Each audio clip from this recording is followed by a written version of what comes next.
Oi, gente. A impopularidade de Trump já produziu a primeira grande derrota de Trump e de Elon Musk nos Estados Unidos. E eu estou me referindo à votação para a Suprema Corte de Wisconsin, nos Estados Unidos. Os eleitores do estado escolheram uma juíza apoiada pelos democratas, apesar do bilionário do Elon Musk ter colocado milhões e milhões de dólares. Vale a pena dizer que o Elon Musk ele foi pessoalmente fazer campanha para o candidato republicano. Aí muitos brasileiros podem estar se perguntando, mas que história é essa? Tem estados americanos que a Suprema Corte é escolhida pela população? Sim. E tem mais. A Suprema Corte do Estado tem muito poder nos Estados Unidos. Pode redesenhar, digamos assim, os distritos, tem poder sobre vários elementos e o projeto dos republicanos, isso é muito interessante e importante de ser compreendido, é dominar as cortes, porque as cortes elas se tornaram a última barreira para a autocracia, para o poder pleno do Trump e do Elon Musk. Só para vocês entenderem, o Elon Musk e o Donald Trump estão realizando muitas coisas que são contra a lei, inconstitucionais. Não é? Por exemplo, prender pessoas sem o devido processo legal para deportação, pessoas que entraram legalmente nos Estados Unidos. Está acontecendo. Pessoas que não cometeram nenhum crime. Isso está acontecendo. Isso é ilegal. Mas quem é que teria o poder de frear o Elon Musk e frear o Donald Trump? Seria o Congresso. Mas o Congresso é majoritariamente republicano e lá tem um monte de lambibotas do Trump. Então o Congresso não faz nada. Mas poderia ser, como foi aqui no Brasil, no governo Bolsonaro, a Suprema Corte Federal. Aqui foi o Supremo Tribunal Federal, né, que freou algumas das coisas ilegais que o Bolsonaro estava fazendo. Não é? Quando o Bolsonaro foi, por exemplo, contra a vacinação, o Congresso, na CPI da pandemia, garantiu a vacinação, pressionou por isso. Não é? Quando o Bolsonaro falou contra. Quando Bolsonaro e a Polícia Rodoviária Federal, lembra, tentaram impedir os nordestinos de votar, o Alexandre de Moraes entrou na jogada. O Supremo Tribunal Federal entrou na jogada e não permitiu. Lá nos Estados Unidos, como a Suprema Corte não está fazendo nada, e como o Congresso e o Senado, dominados pelos republicanos, não estão fazendo nada, restou as cortes menores, né, a primeira instância, a segunda instância e a Suprema Corte dos estados tentar bloquear o Donald Trump e tentar bloquear o Elon Musk em suas atitudes ilegais. E é por isso que o Elon Musk entrou com tanto dinheiro, com tanto investimento para garantir o Wisconsin.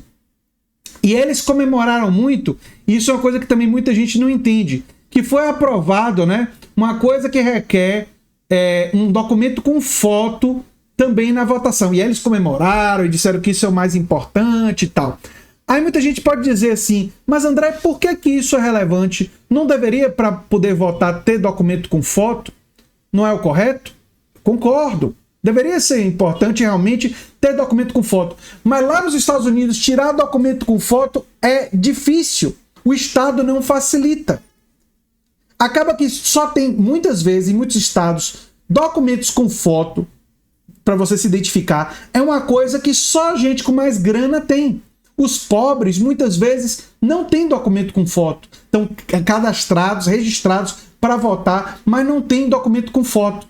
Então, isso daqui de exigir documento com foto para um estado que não garante o documento com foto de forma fácil, de forma acessível para a sua população, é uma forma de estratificar o voto. É uma espécie de novo voto censitário, ou seja, a ideia de tentar impedir que pobres votem, que comunidades que têm menos acesso aos serviços públicos votem. O ideal seria exigir documento com foto, mas tornar o documento com foto fácil de ser obtido. Óbvio. Isso daqui, e as pessoas às vezes não entendem. isso daqui é uma estratégia de autocracia. Lembra muito a atitude da Polícia Rodoviária Federal de realizar blitz para suprimir o voto. Lembra? A Polícia Rodoviária Federal tentou suprimir o voto dos nordestinos. Aqui, eles estão tentando suprimir o voto dos mais pobres, porque os mais pobres nos Estados Unidos, muitos, não têm documento com foto.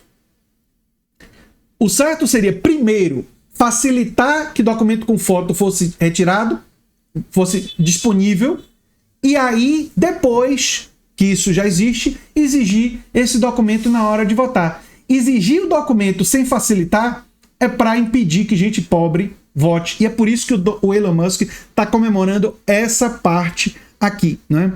Enfim, é muito interessante a gente observar isso aqui. Ó. Os eleitores de Wisconsin desferiram um duro golpe no segundo governo Donald Trump nessa terça-feira, com a eleição da juíza apoiada pelos democratas para a Suprema Corte, apesar de Elon Musk ter investido milhões de dólares na campanha do candidato rival. 2 meses após seu retorno, Trump celebrou a vitória em 2 eleições parciais para a Câmara, cujas cadeiras continuarão com o Partido Republicano. Mas no primeiro teste eleitoral real de seu segundo mandato, ou seja, já levando em conta as tragédias do mandato dele, ele foi derrotado. O candidato que Trump e os republicanos apoiavam, Brad Schmel, perdeu para a juíza liberal Susan Crawford, segundo a imprensa americana. Né? Segundo projeções, aqui, ó, o magnata não disse nada sobre o resultado da disputa da Suprema Corte. Preferiu não chorar publicamente, né? E preferiu falar sobre a adoção de um referendo organizado no mesmo dia de uma medida que obriga os eleitores a apresentar um documento de identidade com foto para poder votar. E ele disse, é uma grande vitória para os republicanos, talvez a maior da noite. E de fato, se depois dessa exigência do documento com foto não se tornar fácil adquirir documento com foto, tudo que isso daqui vai fazer vai ser suprimir o voto da classe trabalhadora e dos mais pobres, que é o objetivo da extrema-direita. Musk também não reagiu à derrota de Schmel e celebrou apenas o resultado do referendo. Era o mais importante. O bilionário que lidera severos cortes e tal. Para ilustrar o que estava em jogo, a campanha pela Suprema Corte bateu um recorde de gastos, em particular com publicidade e tentativa de aumentar a participação, especialmente por parte de Musk. E Musk fez, inclusive, uma coisa completamente ilegal.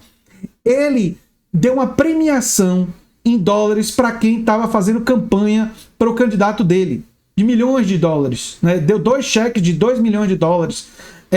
Fez uma espécie de sorteio e tal. Ou seja, coisas completamente irregulares. Abuso financeiro, claro.